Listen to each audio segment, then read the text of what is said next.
એક મહત્વની વાત, દિવસ દરમિયાન ગરમીમાં વધારો થઈ શકે છે, ખાસ કરીને બપોરના સમયમાં તાપમાન ઊંચું રહેશે, પરંતુ વરસાદ અને વાદળછાયા વાતાવરણના કારણે રાત્રે અને સવારે ઠંડકનો અનુભવ થઈ શકે છે.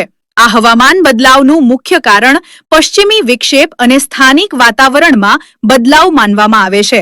ખાસ કરીને ખેડૂતો માટે આ સમાચાર મહત્વના છે. પાકને નુકસાન ન થાય તે માટે પહેલેથી જ સાવચેતી રાખવી. આગામી 3 થી 5 દિવસમાં ગુજરાતમાં ગરમી પ્લસ વરસાદ બંનેનો મિક્સ માહોલ જોવા મળશે, એટલે કે ક્યારેક તડકો અને ક્યારેક વરસાદી ઝાપટા આવી શકે છે. નમસ્કાર, આ છે આજના 5 તાજા મુખ્ય સમાચાર.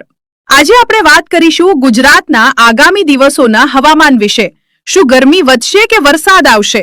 હાલમાં ગુજરાતમાં મિશ્ર હવામાન જોવા મળી રહ્યું છે. દિવસ દરમિયાન તાપમાન ઊંચું રહે છે, જેના કારણે લોકો ગરમીનો અહેસાસ કરી રહ્યા છે, પરંતુ સાંજના સમયે કેટલાક વિસ્તારોમાં વાદળછાયું વાતાવરણ અને પવન જોવા મળી રહ્યો છે. હવામાન નિષ્ણાત અંબાલાલ પટેલ